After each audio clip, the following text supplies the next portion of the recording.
Welcome to Shahnameh, Book of Kings. Today we begin a new chapter called Sekandar's Conquest of Persia. Dara grieved for his father's death and exalted the royal crown of Persia above the sun. He was young, fiery-tempered, quick to take offense, and his heart and tongue were hard enough to blunt a sword. From the throne he addressed his court. Noblemen and warriors, I do not want my head to be brought down into the pit of servitude, and I will summon no one who it is that the pit to approach my throne. Any man who ignores my commands can consider his head no longer attached to his body, and if anyone so much as murmurs in his heart against me, my sword shall deal with him. No rich man is to use his wealth contrary to my wishes. I need no counselors. I am my own counselor, and responsible for my own well-being.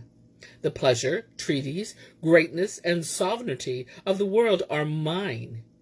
He summoned a learned scribe, and after some discussion, had him write a letter as trenchant as a dagger in the name of Dara, the son of Dara, the son of Ardashir, to every other king and independent ruler. The letter read, "Whoever opposes my policies or orders will learn how I can lop off heads. Whether you command souls or your soul is commanded by others, see that you obey my edicts." Then he opened his father's treasuries, summoned his warriors, and distributed their pay.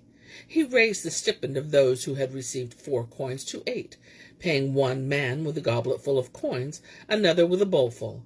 He gave experienced commanders border provinces as gifts, and saw that everyone in his army received something of value. Representatives bearing gifts and tribute came from all countries and kings, from India, China, Greece, and other lands. Since no one felt able to stand against him, he built a city called Noshad New Happiness, and the province of Alvaraz rejoiced in his reign. He was just to the poor, and he distributed wealth to whoever asked him. It was at about this time that Philquus died, and Greece mourned for him. Sekander ascended his grandfather's throne, and was a man who sought good and impeded the reach of evil. There was a famous man named Aristillus in Greece, in whom the whole country rejoiced.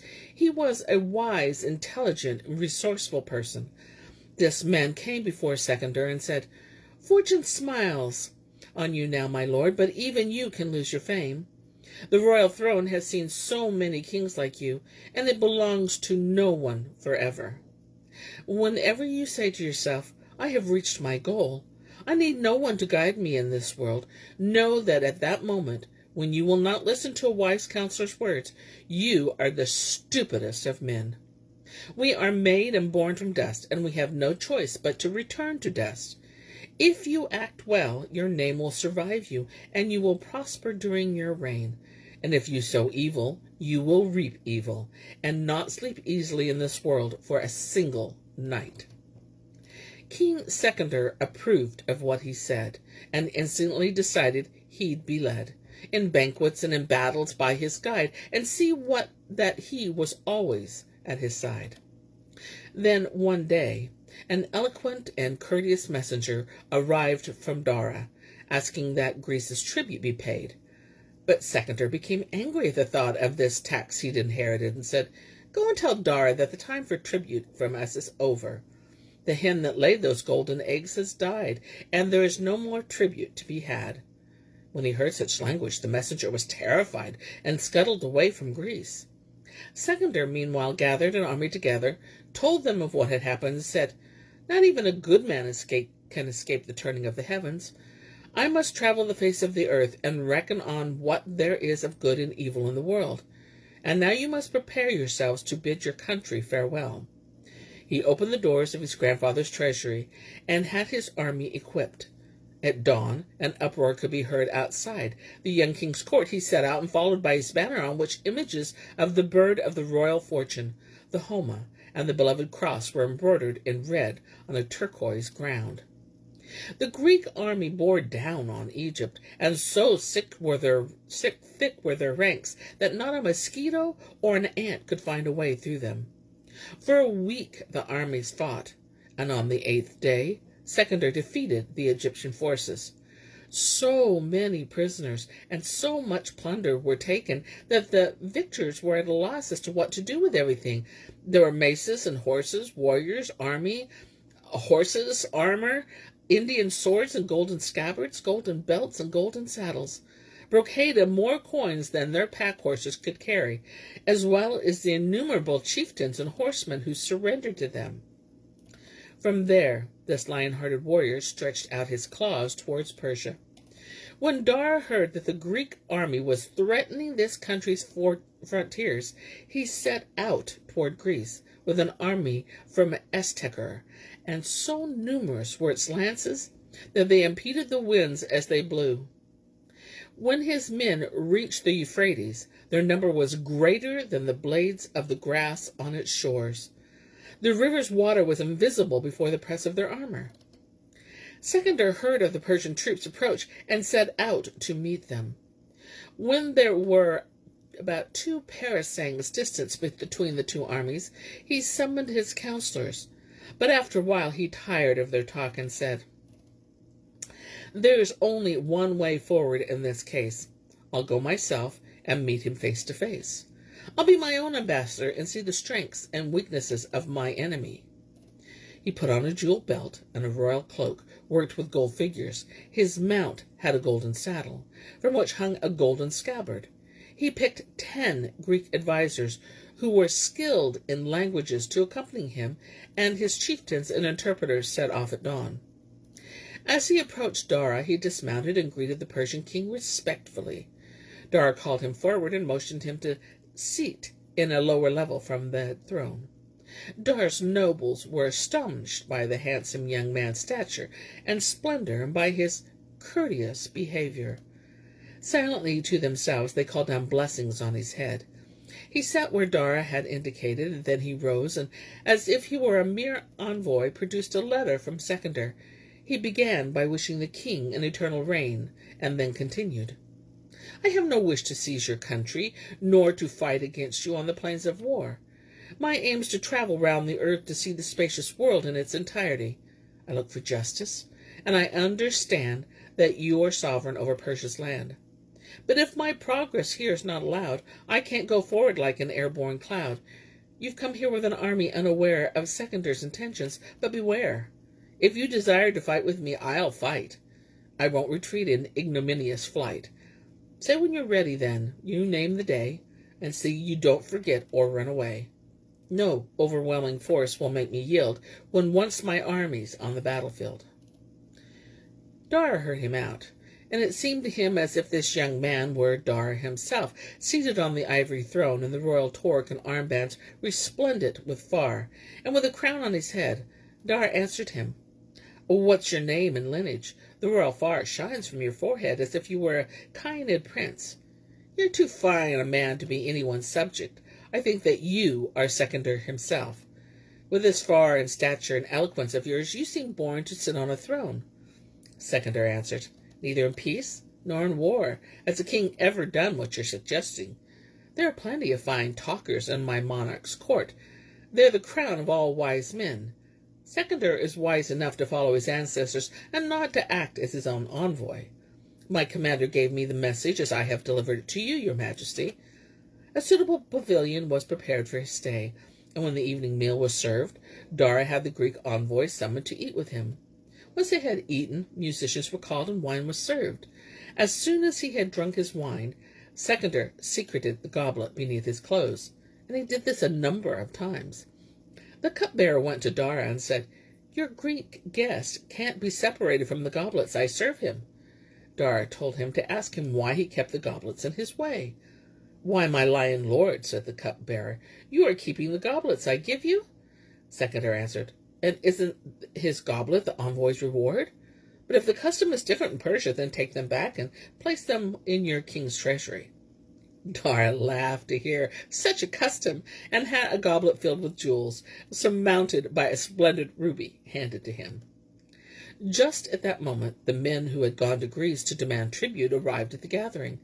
Their leader saw Sekandar's face, and as soon as he had made his obeisance before the king, he said, That man is the great Sekander, whom I saw seated on his throne, crowned and holding the royal mace. As the king had ordered, he went up to him and asked for our tribute. He humiliated me and talked insultingly about your majesty.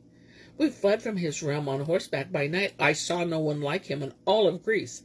And now he has the audacity to come to this country. He means to deprive you of your army, wealth, throne, and crown. As he listened to the man's words, Dara stared intently at Sekander, who knew very well what was passing between them. As the sun set in the west, he made his way to the tent he had been assigned, and then quickly mounting his horse, he said to his entourage, "Our lives depend on our horses. If they falter, we are finished."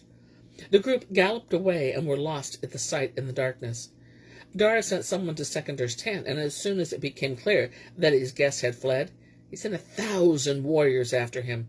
They rode like the wind, but in the darkness they lost their way, and when they caught sight of the Greek advance guards, they turned back, having achieved nothing for all their pains. Sekander reached his own camp, and the Greek nobles crowded round him to see the prince return under cover of darkness. He showed them 4 goblets and the jewels he'd been given. He said, "Give thanks for my good fortune. I earned these cups at the risk of my life, and the stars seconded my attempt. I reckoned up the number of their troops, who are far more numerous than we had heard. Draw your swords for combat. We must march forward across this plain, and if you suffer in the battle, think of the kingdoms and wealth you will win. God is with me, and the stars are favorable to my plans." The nobles congratulated him and wished for the world prosperity beyond his reign. They said, "We are ready to sacrifice our lives for you, and we shall never break this promise. Who of all the kings could claim to be an equal in manliness, stature, or glory?" The sun rose over the mountains, and the land glowed like a golden lamp. Dara mustered the ranks of his army, which covered the earth like a pitch-black cloak. He led his men, more numerous than blades of grass, across the Euphrates, and when Sekander heard of their approach, he had the war drums sounded and his troops prepared. The 2 hosts could not be counted, but in all the world there was only one Sekander. Dust loomed over the scene like a mountain, and the whole plain seemed a seething sea of weapons and warriors and armor and Indian daggers of war and war horses and barding. On each side the troops were drawn up, and the sun flashed on their swords. In the vanguard were the war elephants, and behind them the cavalry, men who had renounced all love of life. The very air seemed to cry out for blood, the land to groan with the warriors' battle cries, the mountains to shake with the din of trumpets and Indian chimes. The horses neigh and combatants shout. The crashing of heavy maces on armor all seemed to transform the plain to a mountain of warfare, and the air turned black with dust. For 7 days the battle raged, and on the 8th a dust storm obscured the sun and blew against the blinded Persians who fled from the battlefield. Sekandar's men pursued them, the one host full of sorrow, the other of joy, back to the banks of the Euphrates, where innumerable Persians were killed. At first, the Greek troops turned back from the river, but Sekander ordered them across, and they entered the abandoned Persian camp in triumph. When Dara fled from Sekander, he sent mounted messengers in all directions, summoning Iran's chieftains and lords. He distributed money and had the army's quartermasters prepare provisions for the new troops. By the end of the month he had gathered a new army and renewed his commander's warlike ambition. Once more he crossed the river and drew up his troops on the wide plains. As soon as Sekander heard of this, he left his army's impediments in their camp and set out to face him. The 2 armies met, and again the land was filled with the din of warfare. For 3 days they joined battle, until the heaped-up dead hemmed them in. Numberless Persians were slain, and the great king's good fortune deserted him. Full of sorrow, he turned back from the battle, since the Lord of the Moon gave him no help. But Sekander pursued him as quickly as wind-blown dust, praising the world creator as he came. He had his heralds cry out to the Persians, "You are subjects who have been misled, but you have no need to fear me, and my army has no desire to meddle with you. Go home safely to your houses, and live God-fearing lives. Even as though you have washed your hands in Greek blood, you have escaped safe and sound from the Greek army." When the Persians heard that they were being granted quarter, they submitted. Sekander had the plunder heaped on the battlefield and distributed to his troops, who now found themselves well equipped. He and his army rested in that area for 4 months. Dara, meanwhile, reached Jerum, where he had access to treasure.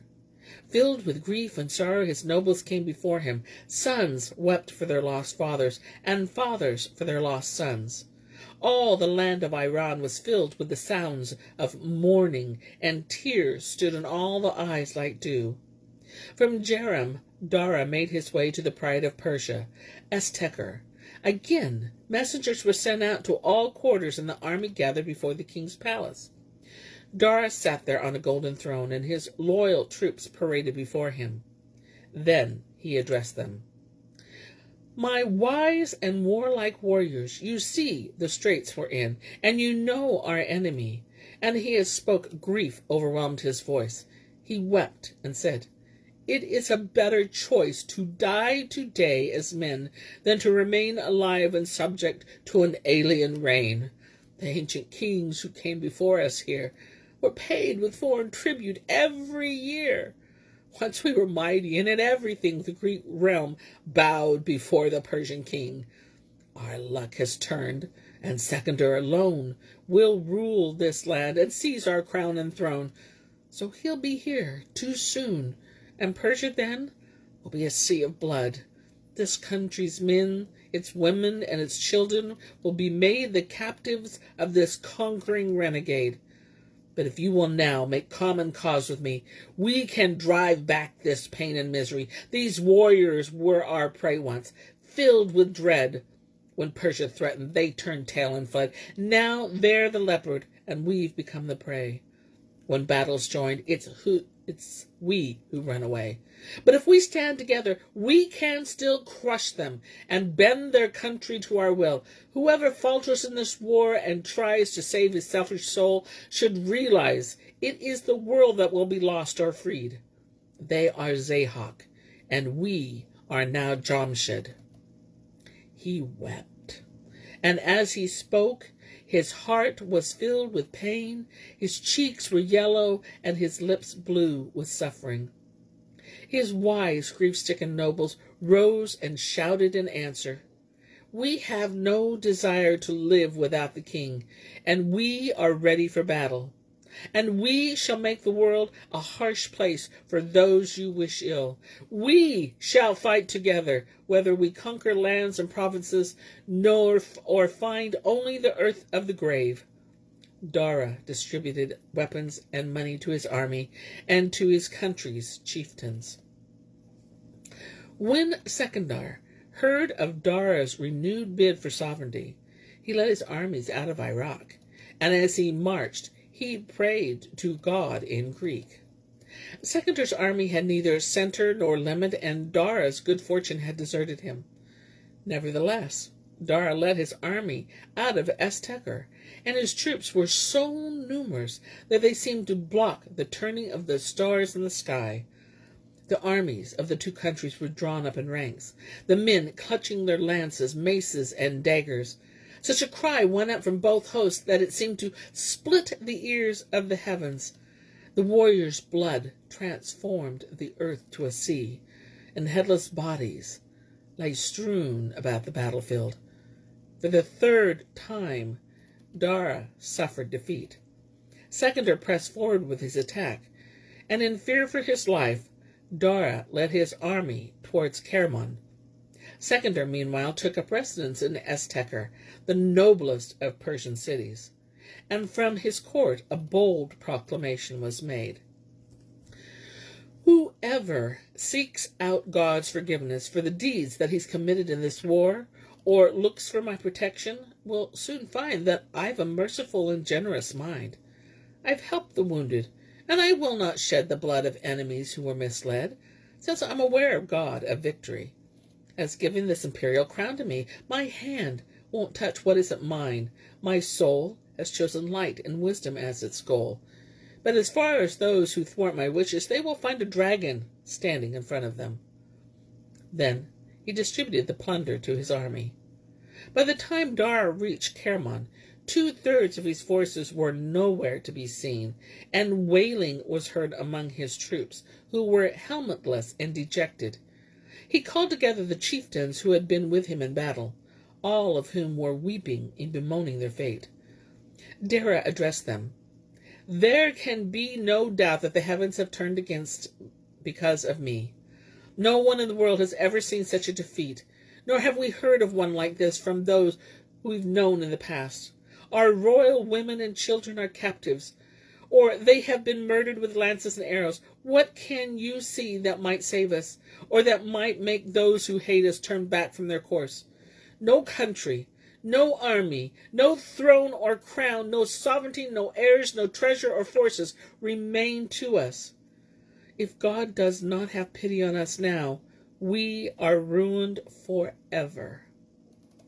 The nobles wept before the king and said, Your Majesty, we have all been wounded by fate's malevolence. The army is beyond rallying.